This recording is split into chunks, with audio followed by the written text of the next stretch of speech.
Jacqueline Claire concerns herself with the moral downfall of society while creating a homestead for her growing family. She is a painter, illustrator, storyteller, and a good friend. During part 1 of our interview, we discussed what spiritual realism means to her as a creator, the experience of building a homestead with her husband, and how we might enrich the roots of our society. During part 2, we deepen on writings from the Baha'i Faith about liberty, the movement of the left, and the weakening of family solidarity. Musing on the spiritual destiny of the United States, I'm Sienna Mae Heath, and this is Leaving the Left for Liberty. When you consider liberty and the spaces that you've experienced both online and in person, various festivals and things, what does liberty mean to you, and do you consider any limits of liberty that need to be in place as individuals, or maybe even as a society? Well, gosh, to give a real proper answer, this could get extremely like legalistic or so. I would say yes and no. I love our ideal of free speech in the United States, and that is very much under attack. And I'm very worried about that because it has all kinds of horrible implications. And Jordan Peterson sort of became famous on this issue. And one really important point that he made is that we figure out what it is we actually think and believe by being able to speak.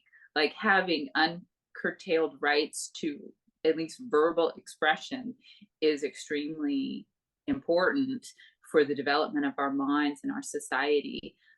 So I'm very much a value free speech and that sort of thing. I mean, I guess when I think of liberty, I can't help but think of like the extremes of lewd behavior in the streets or something, and I wouldn't be in favor of that. And so I mean, it all comes back to the evolution of the individual, and if people have a somewhat universal sense of like dignity and integrity, and that's where religion helps a lot, because you have a starting place that is you can point to and people are convicted by in their own hearts. Then you don't really have to like parse out, well, but you can't go running naked down the street, then we could just talk about like spiritual liberty and intellectual liberty and creative liberty.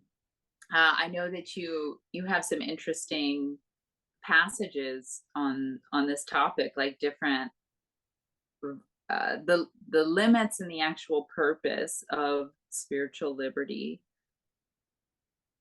Yes, one from Abdu'l-Baha in London is, freedom is not a matter of place, it is a condition. I was thankful for the prison, and the lack of liberty was very pleasing to me, for those days were passed in the path of service, under the utmost difficulties and trials, bearing fruits and results. Unless one accepts the dire vicissitudes, he will not attain. To me, prison is freedom. Trouble rest me. Death is life, and to be despised is honor. Therefore, I was happy all the time in the prison. I have very divergent feelings about that passage. On the one hand, it's very beautiful, and we're all imprisoned in our physical form, and we all have a certain degree of containment from our circumstances in life, and to aim for that level of spiritual connection that Abdu'l-Baha had, that allowed him to know that his spirit was free no matter what circumstances he was in, there should be one of the aims of our lives. You know what I mean? Because we will always find ourselves in physical limitations in this physical world. My concern about it is that ideas like that may make the little guy that I'm one of, just average people, feel overly detached and complacent in the face of looming tyranny and totalitarianism. Like, to be like, oh well, you know what, your body doesn't really matter, and I'm not going to take any sort of action to express my freedom and my rights while I have them, because I'm just going to be very spiritual. And that's fine. Like, I mean, it is true that no matter what circumstances you are in, you can connect with God. And again, the Baha'i history is a very literal expression of that, in that the Baha'i Faith started with a divine revelation inside the most vile and confined of dungeons. You know, that is a symbol for us. So there's this spiritual understanding of that, and then there's the practical side, where I believe we have a responsibility to celebrate and honor and exercise our freedom, and to be defenders of the oppressed, which includes defending before we become oppressed, you know? Defending our rights, which in a way they don't need to be defended, because we will always have them, but we also don't want to end up in dungeons. And I also have mixed feelings. As I was reading that, it's like, whew, I'm not there, you know, and nor do I want to be. And I think in the United States of America, we do have certain privileges that we need to defend, certain freedoms we need to defend, not only for our sakes, but for the world, you know, to be that model. Not that we're perfect, but, and maybe you can speak more to this, because, you know, people might not know much about like the Baha'i Faith and who Abdu'l-Baha was, but we do believe, while those beliefs are tested, we do believe that America will lead the way, and that has a spiritual destiny in creating a better society in the future. Could you just tell us more about who Abdu'l-Baha was, a little bit about the faith itself, and the ideal that the U.S. has some grand spiritual destiny? Oh, sure. So Abdu'l-Baha is the son of the prophet founder of the Baha'i Faith, and he is seen as the perfect example. So, you know, people say, you know, what would Jesus do? And that's a amazing rule of thumb, and I think people should ask themselves that question. However, the caveat is that Jesus was the Son of God. Jesus was, in Baha'i words, he was a divine manifestation. Like, he was of a completely different level and than we are, because God actually like spoke through him. His word was God's word. So it's hard for us little flawed people to have such a lofty example, because there's such a gap there. And so the Baha'i Faith has this gift of Abdu'l-Baha, which means servant of Baha. He was a servant of the cause of his father, of this religion. And he was not a divine manifestation. He was, in a sense, a normal person like us, but he was fully transcended. He was the perfect person. So he gives us this attainable model, and he was also the authorized interpreter of his father's teachings. So Abdu'l-Baha spoke in much more down-to-earth language than the holy writings of his father, and so he put a lot of Baha'u'llah's teachings. Baha'u'llah is the prophet founder of the Baha'i Faith. It means the glory of God in Arabic. It was his title. Abdu'l-Baha, his son, put a lot of Baha'u'llah's teachings in more down-to-earth terms. And one of the things that he talked about, among many, was the spiritual destiny of the United States, that the United States is a model for a future world commonwealth, or it is very close to a model in the idea that we are sovereign states, but that we have we're protected by a federal system that unites us, but we can make sovereign decisions as states. And so that's a model for a future world where we have sovereign countries, but we have a unified, cohesive world system. And that America would lead the world spiritually. And just like we've been talking about flowers of one garden and how that could actually be a very nuanced and complex metaphor, like we don't exactly know what that means, that we will lead the world spiritually. It may involve that we have some major comeuppance to experience, and then we have some fruits to share with the world. Yeah, it's a very empowering and exciting idea, and that's, I guess it's hard to measure where we are in that unfoldment. It is hard to measure, and that for me it's also hard to reckon with certain values and perhaps limits to liberty just as an individual, not saying I want to enforce it on anyone else, and then also wanting to as they say, fight for a freedom. I like to say advocate, or something a little bit gentler outside of the realm of war. But there are a couple of other quotes from Baha'u'llah I wanted to read, and now my cat is here protesting. She's like, no, freedom. But Baha'u'llah said that liberty causeth man to overstep the bounds of propriety and to infringe on the dignity of his station. Can you read that again? Sure. Liberty causeth man to overstep the bounds of propriety and to infringe on the dignity of his station. And he continues, liberty must in the end lead to sedition, whose flames none can quench. Yikes. And to me, I mean, my current understanding of that, at least in this moment, and I just want to also make clear, like, I don't believe in leftism or rightism. You know what I mean? Like, I think they're both worldly and corrupt and all that stuff. But we are experiencing a lot of that infection of liberalism.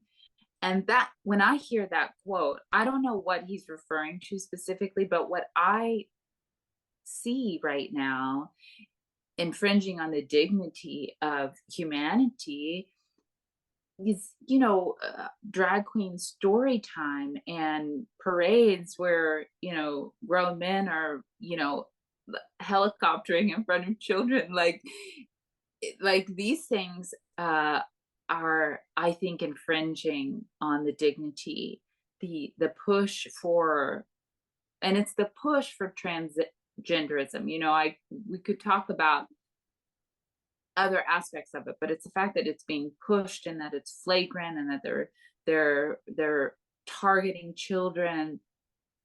So all of that, like, pride, which I thought was one of the 7 deadly sins, but now it's become this virtue, and it's become correlated with sexual expression, and it usually is actually not inclusive of just like normal, like old fashioned, like hetero, like in the container of matrimony. Like, it doesn't include any of that. It only includes sexuality that is divergent.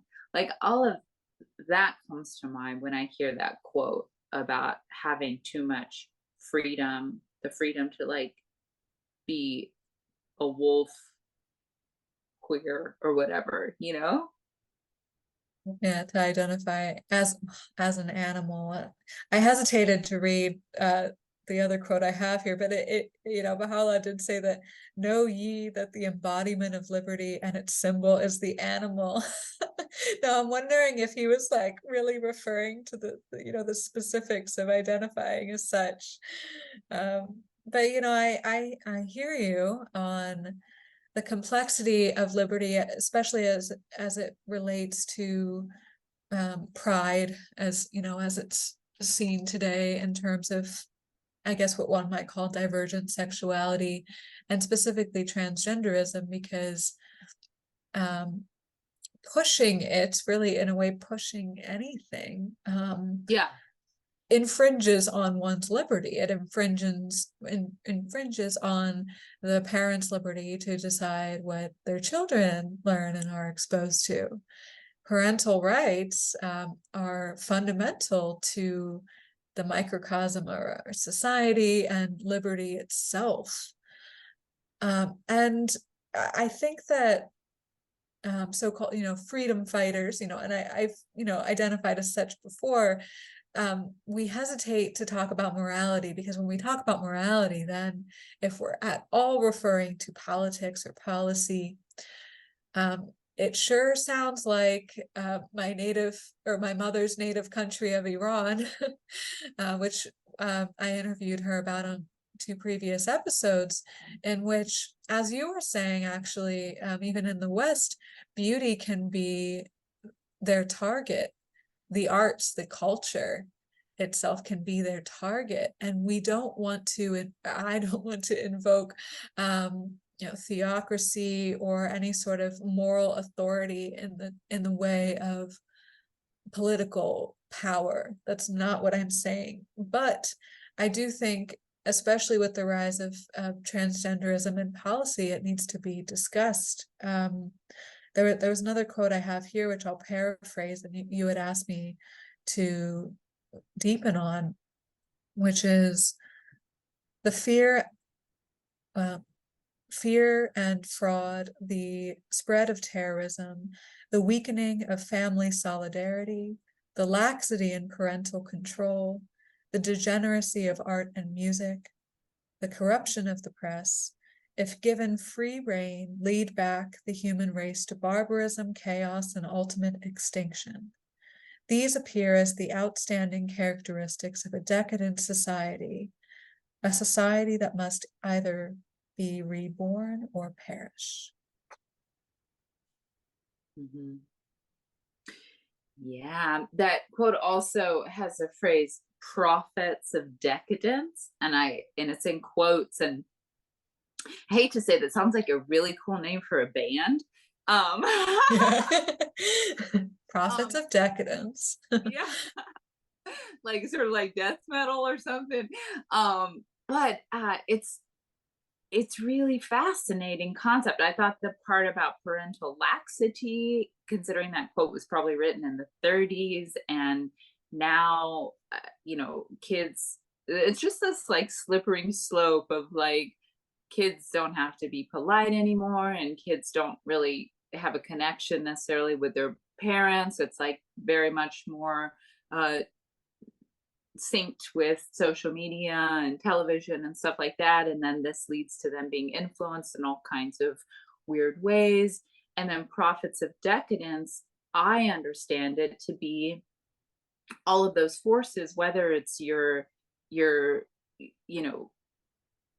activist math teacher who's talking about things other than multiplication, who's like encouraging boys can be girls or what have you, or more broadcasted ideas of the same. When I'm 36, and when I was growing up and when I was in my early adulthood and stuff like that, there was a lot of encouragement from elders, just the generation just a little bit above, to like sexually experiment, like that was like a healthy thing that we should sort of all be doing, to like find ourselves or something. And it wasn't just like be with a lot of people. It was like, we'll find out if you're gay or you're bi or you're this or whatever. Like that was just like, it was just like the intellectual, like savvy thing to do. Like it's just good. It's like healthy thing to do. And it's just like continued to degrade to this point that we have, 6-year-olds who are being allowed and encouraged to medically transition, and like to me, I think that has some connection with prophets of decadence, those just like voices in society that appear to be erudite and trustworthy or progressive, but that they are just like intentionally or not nudging us towards this disintegration of our own psyches, let alone family and society and all of that. And the part about the degeneracy of art and music brings to mind what you said earlier about the townspeople in your Texan town that wanted to run out the orchestra from coming to town, like as if instrumental music could corrupt the young minds of their families and their friends. And that example just really strikes a chord, I might say, because here we have, yes, what really sparked my series was like the issues of the movement of the left, but then we also see the pendulum swinging to the extreme of the other side, and my cat Honey is here seconding that sentiment. So it's not to say that, leaving the left means leaving it for the right, but it means leaving it for a form of liberation, even liberating ourselves from the idea that we're almost powerless, like in the context of art, like we're powerless to the left owning the culture, and there's nothing we can do about it besides run the orchestra out of town. And I have a couple of other quotes, and I don't mean to like belabor, the left and liberty and all that, but they're just so powerful, and almost prophetic that I just like feel called to read them from the writings, and I'd love for us to deepen on them and discuss. And the first one, which I think we're all too familiar with, is movements newly born and worldwide in their range, will exert their utmost effort for the advancement of their designs. The movement of the left will acquire great importance. Its influence will spread. And more broadly, the violent derangement of the world's equilibrium, the trembling that will seize the limbs of mankind, the radical transformation of human society, the rolling up of the present-day order, the fundamental changes affecting the structure of government, the weakening of the pillars of religion, the rise of dictatorships, the spread of tyranny, the fall of monarchies, the decline of ecclesiastical institutions, the increase of anarchy and chaos, the extension and consolidation of the movement of the left, which is capitalized, the fanning into flame of the smoldering fire of racial strife, the development of infernal engines of war, the burning of cities, the contamination of the atmosphere of the earth. These stand out as the signs and portents that must either herald or accompany the retributive calamity which, as decreed by him who is the judge and redeemer of mankind, must sooner or later afflict a society, which for the most part, for over a century, has turned a deaf ear to the voice of God's messenger in this day, a calamity which must purge the human race of the dross of its age-long corruptions and weld its component parts into a firmly knit, world-embracing fellowship, a fellowship destined in the fullness of time to be incorporated in the framework and to be galvanized by the spiritualizing influences of a mysteriously expanded, divinely appointed order, and to flower in the course of future dispensations into a civilization the like of which mankind at no stage in its evolution has witnessed. Mhm. You know, it's funny, when I read these passages 2 years ago, I was pretty firmly entrenched in them being completely true. And I suppose I should say that I still am, but some of these, some of this, I don't know. It just doesn't sit the same way with me. And I know you've been asking some questions and reflecting on some of these newly born movements, and perhaps the emphasis on fighting the left, and maybe not so much looking at the landscape as a whole. But as I read those quotes, what was coming up for you? Well, I was thinking about the retributive calamity and the purging, and that sounds very Old Testament, you know? It sounds very like wrathful God type vibes. And I'm not necessarily disputing that, but I'm bringing it back to what we were talking about gardening, and that sometimes a fire actually enriches the soil, and sometimes letting things die in a freeze, you know, a very thorough freeze is good for the soil and the future plants. And the manure, oh, the manure and the fertilizer. Yeah, the poop. And and that the connection between those things, that it sounds Old Testament and it sounds like a punishment, but if we are aware of, if we think long term about a continuum of humanity, that it isn't necessarily punishment. It may just be that there is such a proliferance of the invasive species that it has to be purged in some way,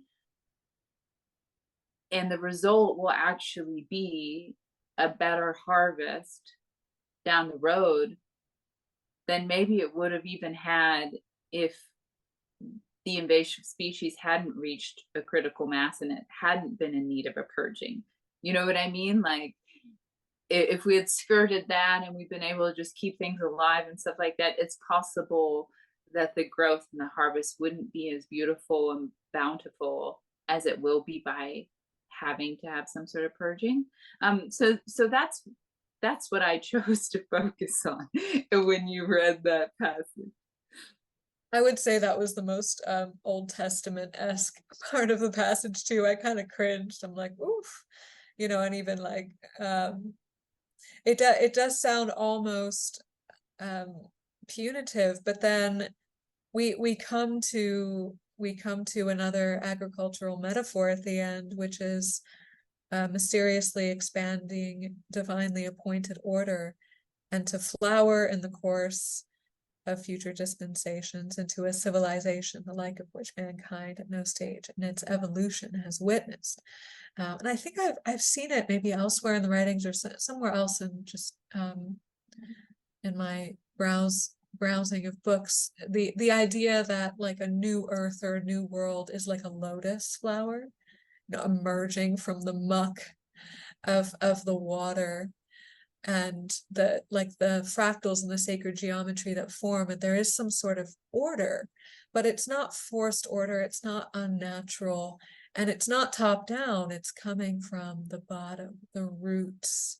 And you know, like you said, even the muck of the fertilizer and the manure. And I appreciate the way you're looking at the retributive calamity, because I hadn't really looked at it like that before, as I guess what I had said in, you know, in the first part of our conversation, which is that sacred fire, you know, purging the land. It's not making it wrong. And I think it, you know, shifting from plant relationships to people relationships, it's not making any person wrong, or any person, you know, deemed unworthy and, you know, must be, it's not the person, it's the approaches, it's the ideologies, it's the, you could say even the things that restrict our liberty and our ability to be liberated, to liberate ourselves, that must be purged so that we can flourish as flowers of one garden.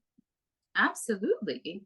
I don't have it memorized, and I don't even know the exact scripture, but you know, in the Bible, I know there's the passage about that we don't war against flesh and blood, but about principalities, against principalities, and something about darkness in high places. And I think those are ideas, they're spirits, however you interpret that, the spirit of ideas. Yeah, that's a really powerful passage. It when you war not against flesh and blood, but against principalities, it essentially against like politicians, one might say, like, you know, politicians are people.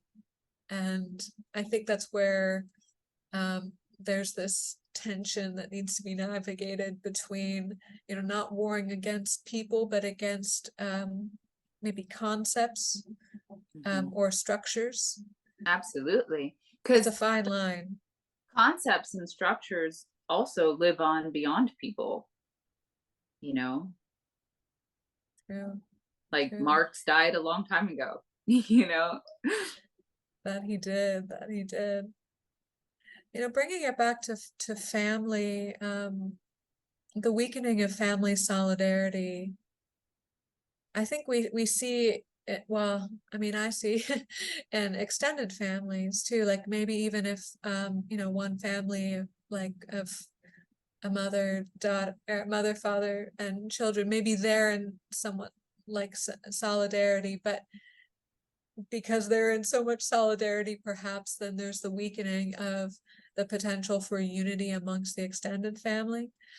Um, and as you see more and more of that, and as you see, you know, some of what you believe to be corrupt ideologies moving in closer and closer, it's like that invasiveness. It's like you can't escape it, whether it's amongst your family or your friends or your work.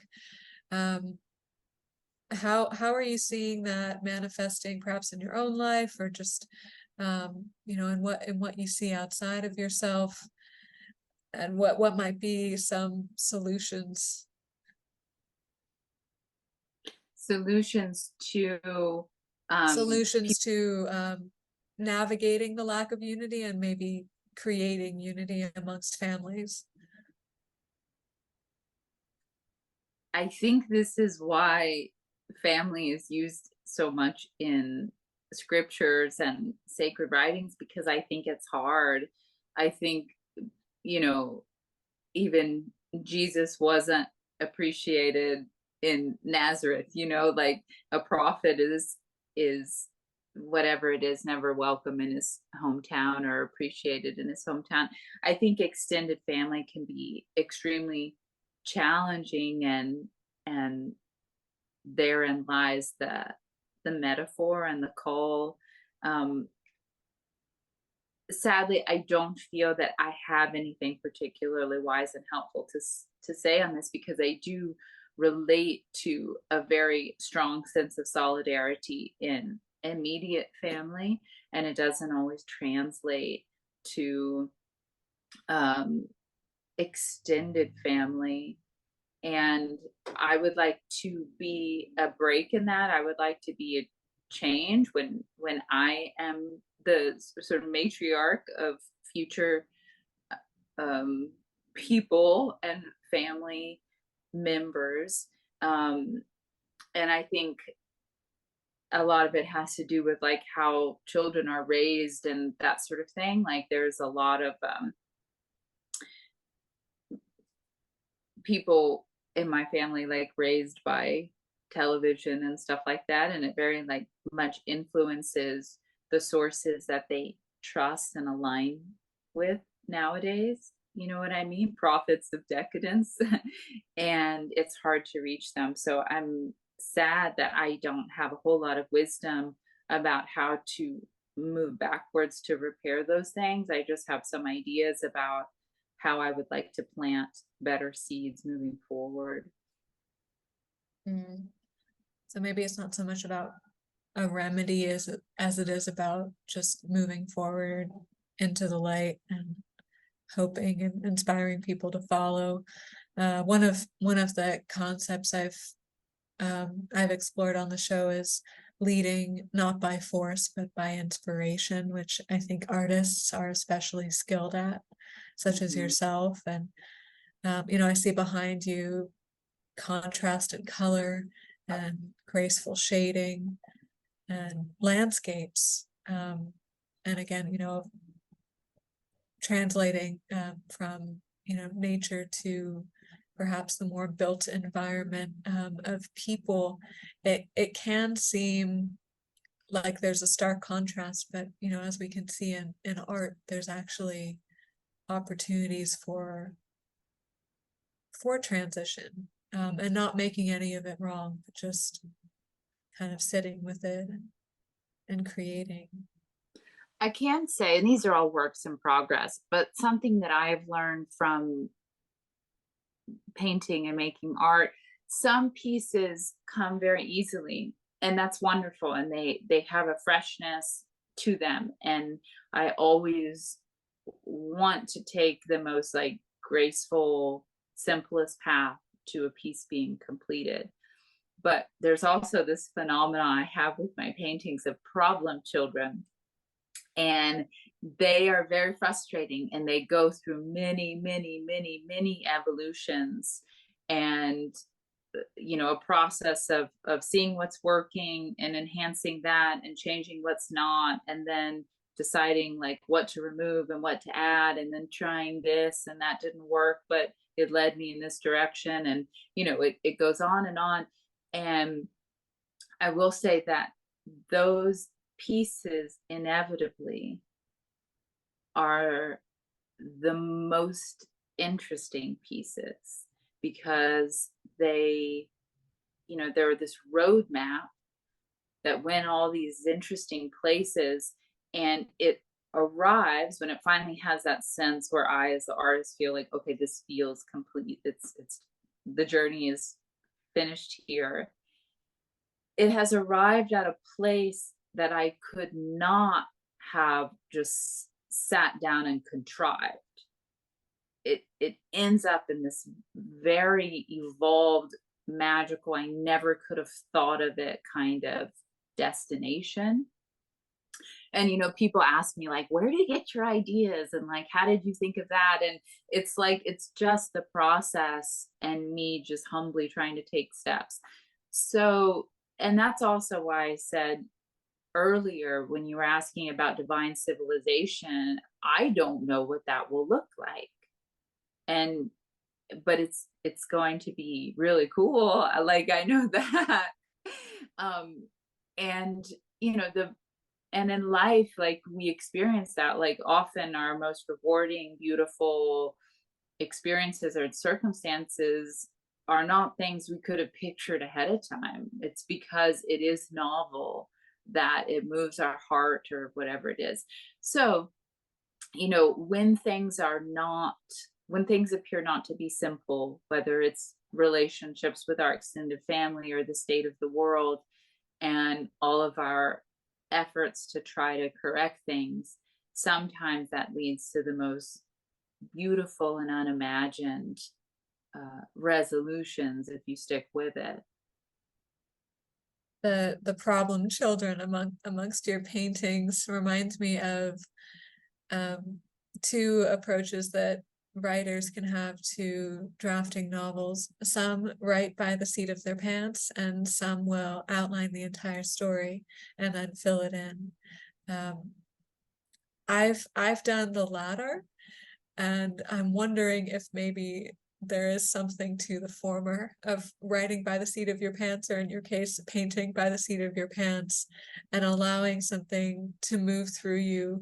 Kind of like, I mean, I have experienced characters kind of informing me of who they are or what they want to do next. And it's like, there's countless memes and jokes about this amongst writers of like, like the surprise that's, it's like, okay, like you have to surrender to the art rather than the art surrendering to your idea.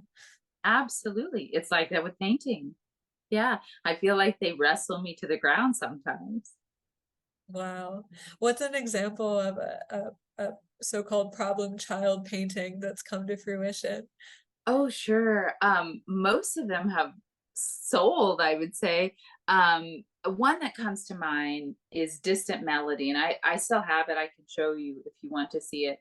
But it was actually in my mom often works with me in the studio, and she's always like reminding me, like, yeah, you had a meltdown when you were working on that piece or this piece or whatever. And I've had certain and I try not to work in a state of angst, but it has happened, and I've actually had breakthroughs sometimes in those moments of frustration. And Distant Melody is one that I was actually in the process of painting over, like literally painting over it, when I found it. It was like, oh, wait a second, this, I'll just, can Yeah, I go get get it, go get it. So this piece is a few years old, and in a way it's very like simple and straightforward. Like it's kind of um there's a certain like naivete to it. But I was actually like painting the black background. I was painting over this underlayer when I was like, oh, wait a second. Like, let me get it where the light is. You can see the whole thing and it's not. You can kind of see Yeah, it. yeah. Yeah, so that's just an example of here, I'll put it somewhere.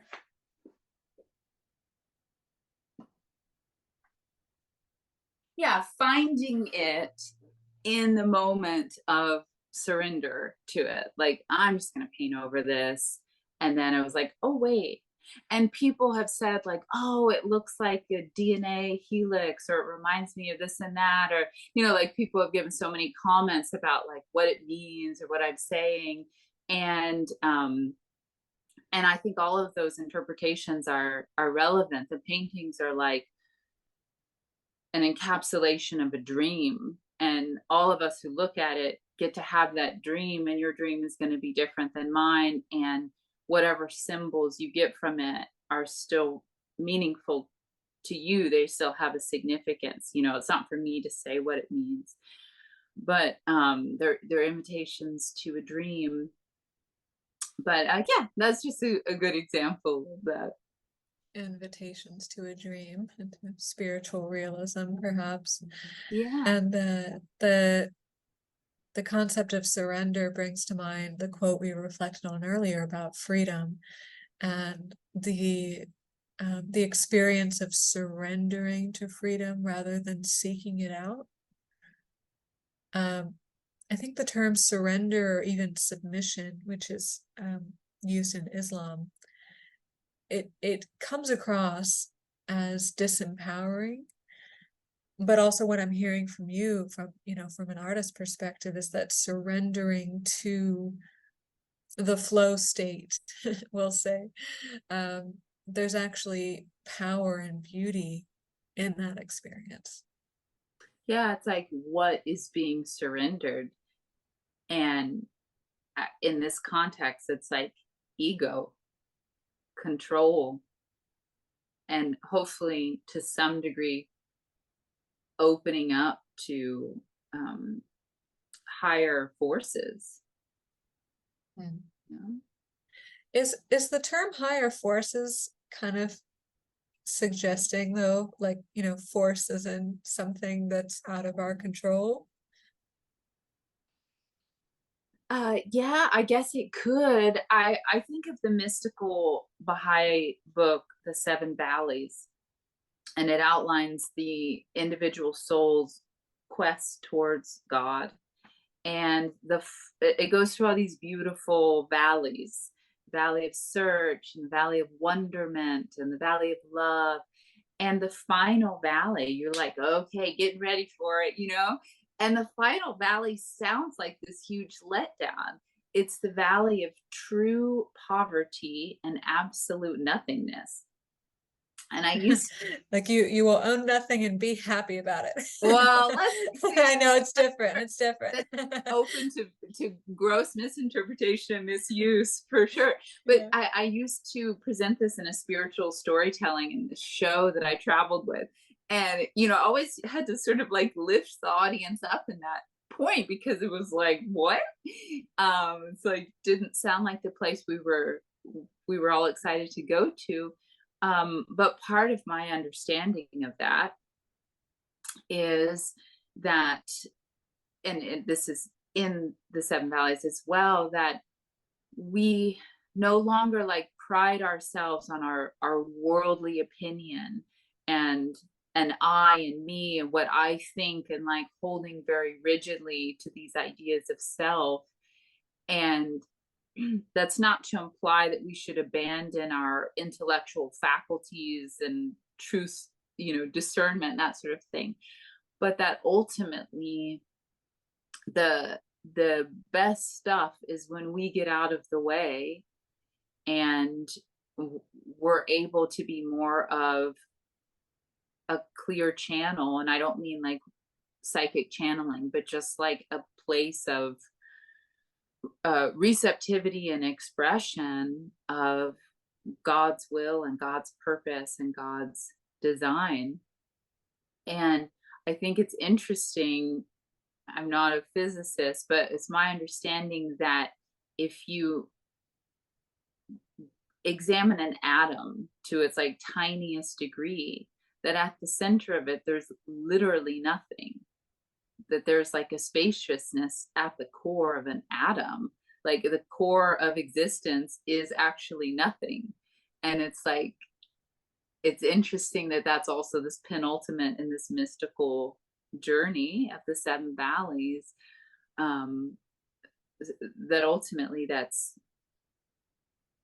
we can't force it, but like through submission and inner spaciousness and silence, we can like be that space of the breath of God.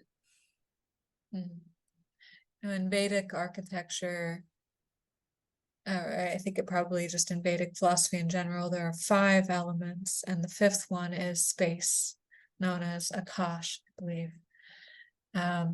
And then meanwhile, also another source that came to mind was Julia Cameron's The Artist's Way. Are you familiar with that book? The Artist's Way? Yeah.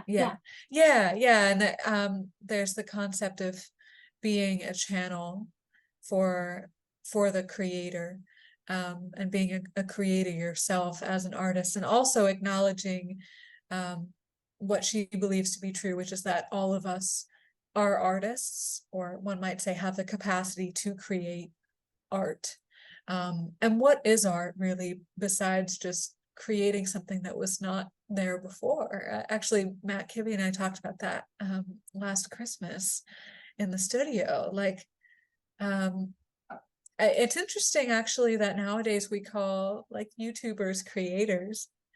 And I think there's something to that, because even if, you know, that you're just talking, word is a form of co-creation, and there is something about the spoken word that typically exists between at least 2 people, that creates a flow amongst individuals that perhaps the individual can experience through God, or, you know, becoming a channel, like the Sufis believe that we are indeed channels for God, and that we can open up through meditation and mindfulness to that presence. And I think also we can have a form of that, like we do now, between 2 individuals. And, you know, one might believe that that invites a trinity of the 2 individuals and the higher power. I love it. The mystical third, that there's what, like in a intimate friendship or intimate relationship, there's the 2 people and the relationship itself, or like the spirit that binds them. And that's kind of like what you just said too, like the two of us and that inspired space between us. Yeah, my partner and I have this bit going that we would plant the flower cosmos all around our property to signify, the great beyond, or the cosmos as is our common word for, I guess, creator, or some, maybe some mystical force that could exist. Um, and when I'm familiar so much with your work, but what I typically see is well, I have like the mermaid, and I have this peacock perched on a tree with the moon in the background, and we have the full moon and the painting behind you. But what was that called? Something melody? Distant melody. Distant melody. What are some of the other images from the natural world or elsewhere that you bring into your art? So there's a lot of trees. Is that what you're asking? Like, what are the common motifs? Yeah, common motifs. Yeah, yeah. So there's a lot of trees, and often they're bare, because that's when you see their shape, and a lot of moons, and increasingly more women and elements of landscape. The peacock that you have, Splendor and Beauty, it's two things I think you'll enjoy. It's part of my Onironaut series, and Onironaut means one who travels through dreams. And Splendor and Beauty is a phrase from a ritual prayer in the Baha'i writings that is specifically for women. So if women, in the Baha'i Faith, we have obligatory prayer, and we can choose one of three that we choose to say, and basically once a day, depending on which prayer it is. And women who it's their time of the month, in Baha'u'llah's great wisdom, said we didn't have to do it those days. And oh, you know what? This is news to me, and I'm gonna take that into account. We don't have to fast, and we don't have to say our obligatory prayer because we just can't be bothered with that. But we do have a separate exchange prayer that we're invited to say, and it includes that phrase "Splendor and Beauty." And so that painting, even though it's of a peacock, and I love peacocks and animals in general sometimes appear in my work also, it's also very much this like feminine spirit in it. You'll have to send me that passage in prayer. What might be inspiring you to include more feminine motifs and women in your work? Beauty. I think, moons and curvy trees and curvy mountains, and then women and dancers and so forth. Like, it isn't highly intellectualized. It's just me reflecting what I feel is beautiful. Men are beautiful too, though, right? Yeah, they're totally, I love men. But let's face it, like, men and women enjoy feminine forms, and I don't know, we could intellectualize it. Maybe it's just an instinct of more of a force. I feel the world needs a certain sort of energy. There are a lot of masculine shapes in my paintings. I do a lot of straight lines and hard edges and that sort of thing. And people have critiqued me, like arty people have critiqued me about like too many hard lines and stuff, which is, it's abstract expressionism, which is sort of my background in art. So I'm fine with it. But it's also very masculine. And so you do have the blending of like the feminine shape and the moon and that sort of thing, but also with like a very grounded order at some point in the painting, often. It's been suggested that the feminine is associated with chaos and the masculine is associated with order. I don't know that it's that simple. But in relation to your art, I really never considered the lines to be like straight or what was the word used to describe them? Hard edge. Hard edge. Yeah, no, I actually perceive them as defined and distinct.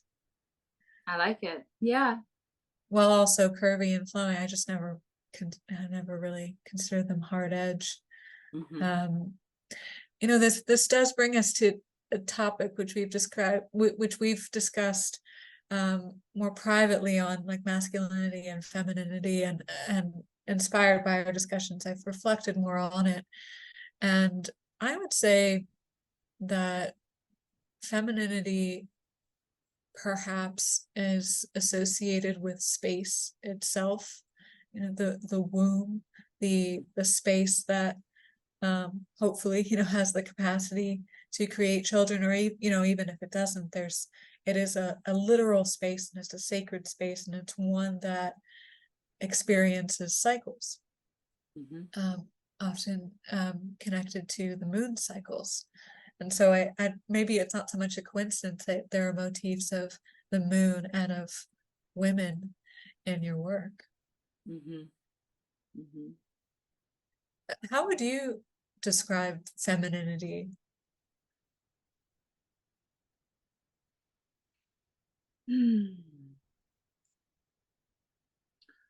Well,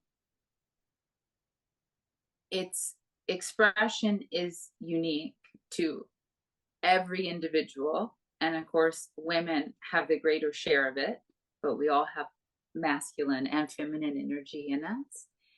And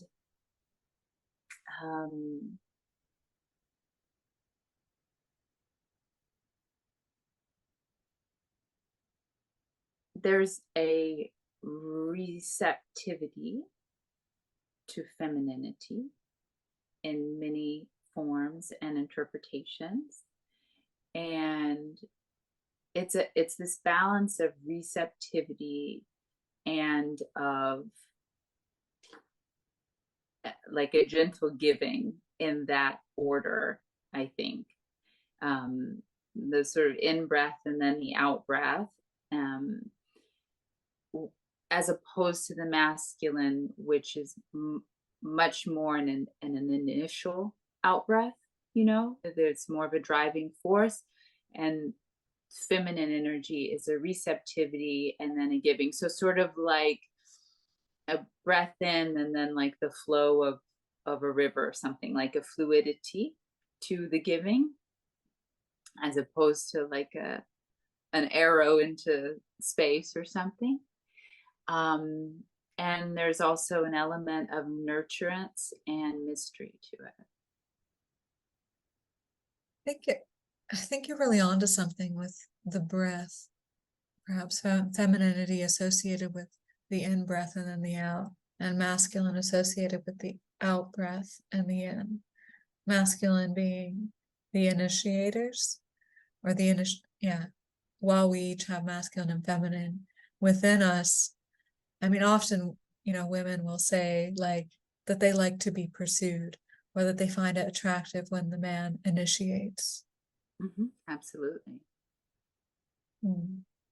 I think those archetypal dances exist for a reason, and they just resonate on some very deep, you know, sort of Plato's cave kind of way, and there's a harmony to those archetypal movements and gestures.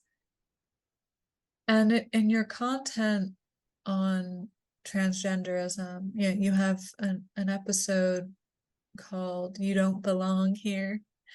You go into perhaps the spiritual nature of experiencing oneself as neither masculine or feminine, or as the opposite sex. And that episode really, really reached me in a visceral way, because it helped me see beyond the material confusion and still acknowledging that that is confusion. It's incorrect to if you think you're the opposite sex, you're incorrect. But perhaps there's more to it, and perhaps there's a reason why it's being twisted in a way that's oversimplified, let's say. Yeah, absolutely. It's it's the fact that we have made so narrow the definitions of what a man and what a woman are that contributes to it. And I think social media and like pornography and all kinds of stuff has really played into that. So women, young girls who don't necessarily, they don't identify with some very narrow idea of what they have understood a woman is supposed to be. So they reject the idea of being that because they either don't want to be that, or they feel like they can't hack it, or something, something in there. And then also simultaneously, perhaps, and what I talked about in that podcast, is the fact that we are spiritual beings and we shouldn't be defined by our immutable characteristics, and that our souls are in these like beautiful gifts, but also like baggage, meat suits, and that like there's a chance that these young people are sensing the fact that they are not their body, and that there's something more, and there's something that can't be defined by the labels people put on them. And that is all, I believe, absolutely spiritually true. But instead of them being nurtured and guided along a spiritual path to go deep and understand this and connect more deeply with their spiritual nature, they're being lured into this vacuum of supposed like peer acceptance and joining some sort of weird like cult community and going down this medical transition path that's only going to take them further away from that satori they were maybe about to have. Yeah, I met this little girl named, well, I won't say her name. I met a little girl. Actually, her name is kind of like the moon, but I won't say exactly what her name is. And this was at one of the gardening workshops I did with youth and families, and she confided in me that she believed she was a furry. And this, I mean, it already takes me for a spin when someone tells me that they think they're the opposite sex. But for this little girl, and it was significant that she and I had bonded before she told me this. So we had this growing bond, and then she confided this in me, and my approach began to shift from one that's very, hard lined to curiosity. And so she asked me if I would take a survey or an online quiz to see if I was also a furry. And I said no at first. I'm like, I just don't really have time. I was truly pressed for time. And we were potting plants actually together, and we sort of had a bit of a deadline, to get things done, and I had to get going. But she proceeded to ask me the questions of the online quiz anyway. And some of these questions I found to be really profound. One being like, do you ever feel like you don't belong here? Yeah, absolutely. And yeah, totally. And there were other questions too about dreams. And she confided in me that she can lucid dream. I offered her that term is what she was describing. She can lucid dream, and she dreams of these fantastical creatures. And at times she is one of those fantastical creatures, and at other times she's observing them, witnessing them from above. And we had this fascinating discussion that, you know, had I taken that hard-lined approach and just Yeah. said no, which I did kind of, but she was like, we're gonna go there anyway. We're gonna go on this journey. And so I went there with her. I wouldn't have experienced what I experienced, which was actually realizing and helping her see too, like, we're just complex beings. Like you're a complex girl, like I'm a complex lady. And actually the ABCD multiple choice answers I didn't fit into half the time. I was like, well, I'm kind of between B and C. I don't know. And then we talk about it and she, you know, offer her perspective. And by the end, she was wondering who created the quiz, which brought the question up, I wonder who created the creator. Mhm. Mm. And she, I think almost at least came to the understanding that she is a girl. You know, something that strikes me in that story, which I think is very beautiful and very sweet, you know, and it's similar to something I said in one of my podcasts about, oh, it was why we should gender affirm.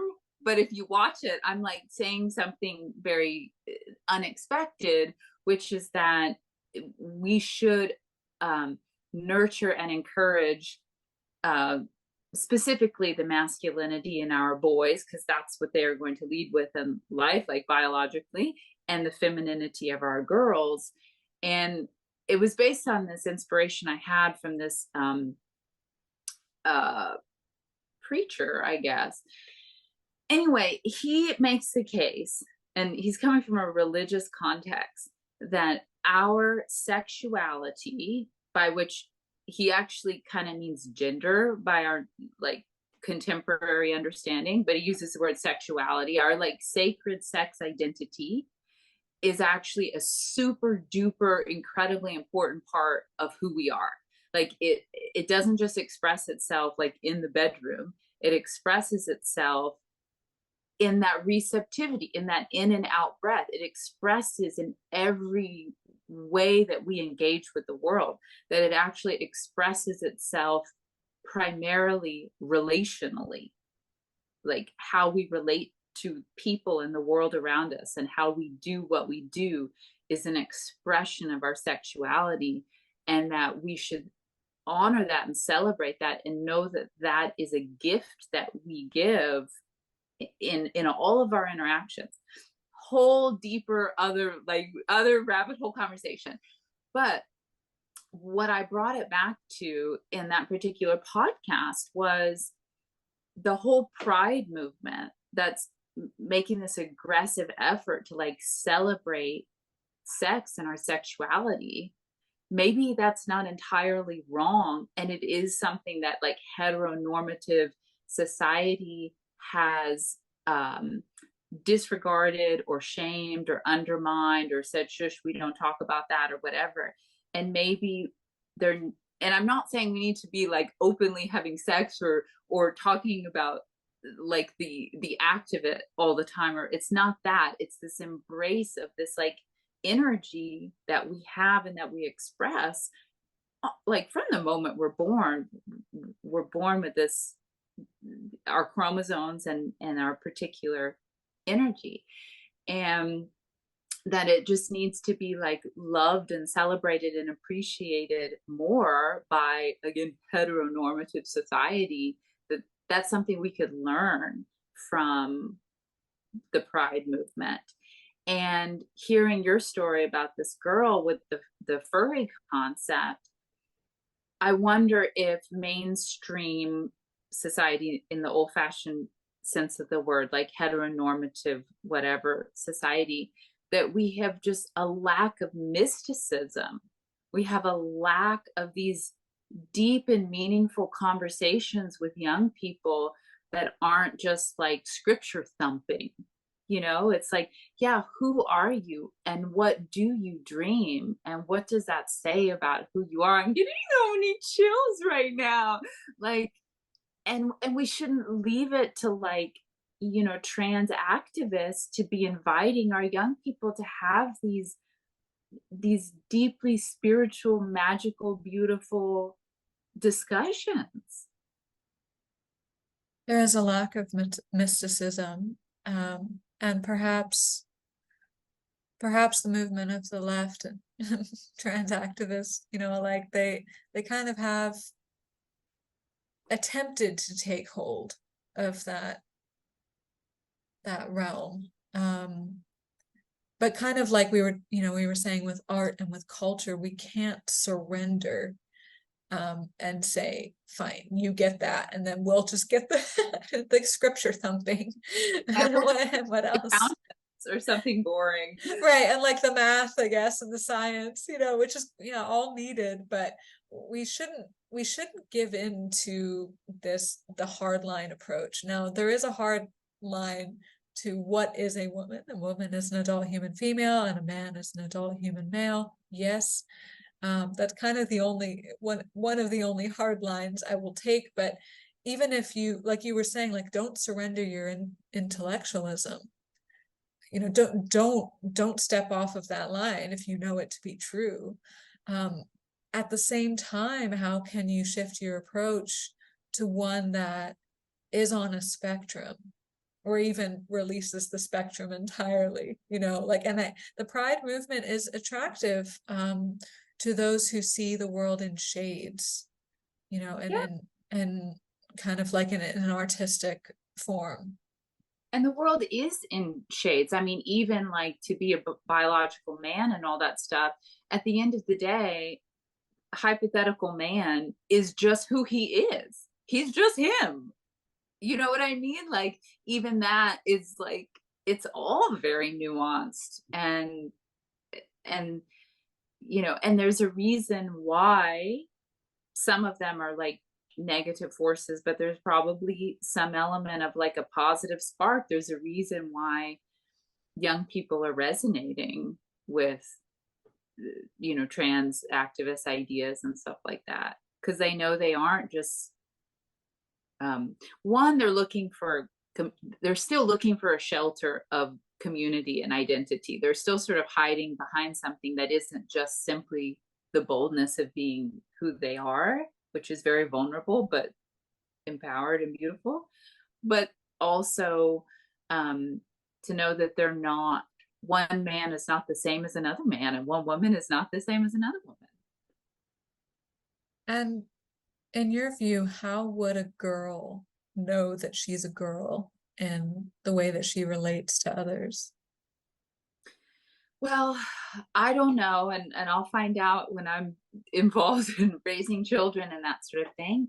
But I mean, one thing she'll know, in fact, just like she knows how old she is. You know what I mean? Like, do you really feel 3 years old? You just are 3 years old, and you are a girl.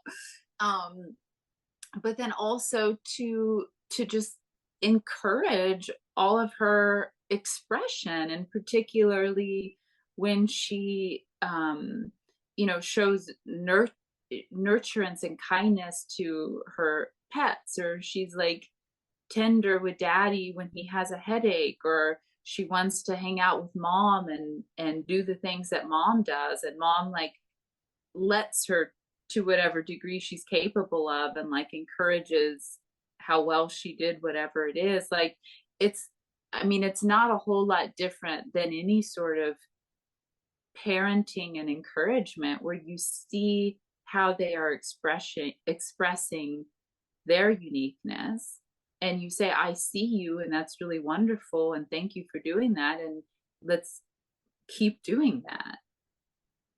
And what if the girl wants to do what daddy's doing and build garden beds? And there's a place for her to hang out with daddy and do that, and the way that her reasons for doing it and her ways for doing it will be a unique expression of her femininity. There's this example given of giving a shoulder massage, and like, it was just a hypothetical example, but like, often a child will like want to make the muscle surrender. Like he'll be doing it to like fix the problem, and he's gonna like work out the kinks in the, in the muscles. And a girl will often approach it like, I'm gonna soothe this, and I'm gonna like heal it, and I'm gonna, give it energy and stuff. So we're doing the same action, but sometimes there's a different energy or expression to why we do it or how we do it. Is it possible that those in the Pride movement and those opposed to it are doing the same thing in different ways? Maybe. I mean, I think we're all trying to help children and help the world. We just have different ideas of how to do that. And I would argue maybe slightly different levels of sanity and discernment. But I mean, if you're asking if I don't know, I guess tell me what your theory is, and then I'll see if it resonates with me. Well, I think my theory was forming when I was listening to you earlier speak about girls and boys realizing they're girls and boys, and not just because they're told, but like because of like the way in which they relate to each other and to their elders, and understanding that why the Pride movement is so attractive is because it's offering a space for those fluid mystical conversations on masculinity and femininity that perhaps those opposed to the movement aren't actively creating. Yeah, absolutely. And we should be actively creating them, because I don't think we're addressing them at all, usually. And Yeah. normative, we're just like focused on like, where are you going to go to college, and like very like a hyper focus on the material instead of the mystical and the spiritual. True. Well, Jacqueline, is there anything else on your heart and mind that you'd like to share? I just really enjoyed this show, and I really commend you for this show. And this has been a really fun discovery session with you. I don't know if that means like the legal term or anything. I just mean that through this discussion, we have discovered things, and I've really enjoyed it. Thank you. Likewise, Jacqueline. Well, I regard you very highly, and I'm incredibly grateful that we're friends and that the wildness of the past couple of years has brought us closer. Yeah, me too. And thank you. Of course. All right. Take care.